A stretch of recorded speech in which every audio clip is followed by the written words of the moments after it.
अस्सलाम वालेकुम my YouTube family. उम्मीद है आप सब ठीक ठाक होंगे और अपने घरों में अपनी फैमिली के साथ खुश और आबाद होंगे। आज आप सोच रहे होंगे कि मैं रस के साथ क्या करने वाली हूँ। तो आज मैं आपके साथ शेयर करूँगी कुछ ऐसी ज़बरदस्त और शानदार सी टिप्स जो आपकी रोज़मर्रा ज़िंदगी को बहुत आसान बना देंगी और ख़ास तौर पर किचन के रिलेटेड, ठीक है, जो किचन में आपका काम करने को बिल्कुल ईजी कर देंगी। तो चलिए बिस्मिल्लाह करते हैं और स्टार्ट करते हैं।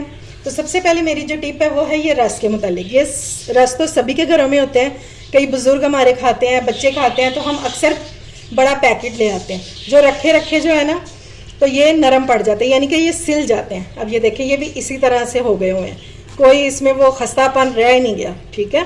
अब हम इनको सही कैसे करेंगे, ये 30 मिनट में मैं 30 सेकंड में आपको सही करके दिखाऊंगी। बिल्कुल ये बिल्कुल वैसे ही जैसे ये आए थे फ्रेश कड़क वाले, ये सेम वैसे ही हो जाएंगे। तो हमने इनको क्या करना है, हमने इनको प्लेट में फैला लेना है और क्वांटिटी उतनी ही रखेंगे जितनी हमारी प्लेट में इजीली आ जाए,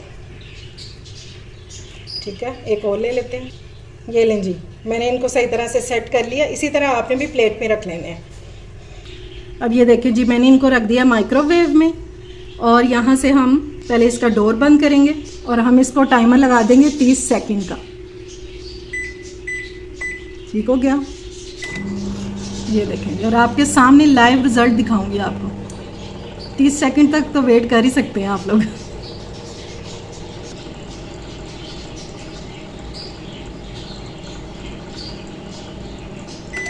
ये लें जी, टाइम हमारा हो गया है। अब हम इनको निकालते हैं और माइक्रोवेव से निकालकर आपने इसको 5 मिनट तक इसी तरह पड़े रहने देना, ठीक है। और फिर आप इसका रिज़ल्ट देखकर हैरान रह जाएंगे। ये बिल्कुल पहले की तरह कड़क हो चुके होंगे, बिल्कुल फ्रेश। चलिए जी, 5 मिनट हो चुके हैं, अब इनको चेक कर लेते हैं। और ये देखें, ये किस तरह खस्ता हो गए हैं बिल्कुल, ठीक है। उम्मीद है आपको ये मेरी छोटी सी टिप पसंद आई होगी। इसको ज़रूर आजमाइएगा और फिर मुझे फीडबैक दीजिएगा अपना।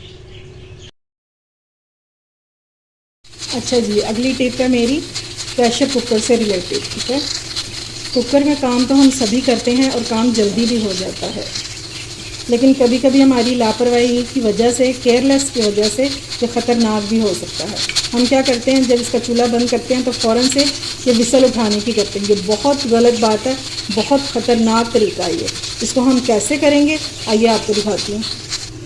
ये लीजिए, आपने प्रेशर कुकर को फ़ौरन से लेके आना है नल के नीचे और नलका खोल देना। ये 1 सेकंड से पहले सारी इसकी हवा निकल जाएगी और किसी किस्म का कोई डर भी नहीं है आपको। जो हम विसल उठा देते हैं ना, ये बहुत ख़तरनाक काम है। ये देखिए, सारी इसकी हवा निकल गई, 1 सेकंड लगा और वो हम 10-10 मिनट वेट करते रहते कब इसकी हवा निकले और कब ये देखिए, इसका ये जो है हील ये भी नीचे हो चुका है। ये देखिए, सारी हवा निकल चुकी है इसकी। उम्मीद है आपको ये छोटी सी टिप पसंद आई होगी, लेकिन ये बहुत काम की है। हमेशा इसी तरह से प्रेशर कुकर को खोला करें। अच्छा जी, अब देखिए, हमने डो को रेडी कर लिया और हमने इसको रखना है किसी गर्म जगह पे, ठीक है। तो 1 से 1.5 घंटा तो लाजमी इसको लगेगा राइज होने के लिए, ठीक है। कभी कभी 2 घंटे भी लग जाते हैं। अब हमें है जल्दी, रमज़ान में क्योंकि टाइम भी होता है शॉर्ट, तो ये रमज़ान के लिए आपको ख़ास तौर पे ये रेसिपी बता रही हूँ। अब आप अपने टाइम को सेव कैसे करेंगे, बहुत ही ख़ास टिप आपके साथ शेयर करने लगी हूँ, जिससे आपकी डो जो है ये आधे घंटे में ही राइज हो जाएगी। इसको कवर कर देंगे। ये देखें, ये मैंने एक पैन लिया है, इसमें मैंने पानी डाला हुआ है और पानी इतना डालेंगे कि हमारे पैन को ये बर्तन को छुए नहीं। और इसके ऊपर हमने ये डो वाला अपना बाउल रख देना है, ठीक है। इसको रख देंगे इस तरह। आपका पानी उबलता हुआ खौलता हुआ नहीं होना चाहिए, ठीक है। ये देखिए, इस तरह धुआं निकल रहा है ना, बस इसको ऊपर रख देंगे और इंशाल्लाह ये मेरी गारंटी है कि ये आधे घंटे में राइज हो जाएगी। आप ट्राई करके देखिएगा इंशाल्लाह और फिर मुझे अपना फीडबैक ज़रूर दीजिएगा कि आपको मेरी ये टिप कैसी लगी। उम्मीद है आपको मेरी ये सारी टिप्स जो हैं ये पसंद आई होंगी और आपके बहुत काम भी आएंगी इंशाल्लाह। अपना फीडबैक ज़रूर दीजिएगा और अगर मेरी वीडियो अच्छी लगे तो इसे लाइक और शेयर ज़रूर कीजिएगा और चैनल को सब्सक्राइब भी कीजिएगा। अपना और अपने प्यारों का ख्याल रखें, मुझे दुआ में याद रखें। अल्लाह हाफिज़।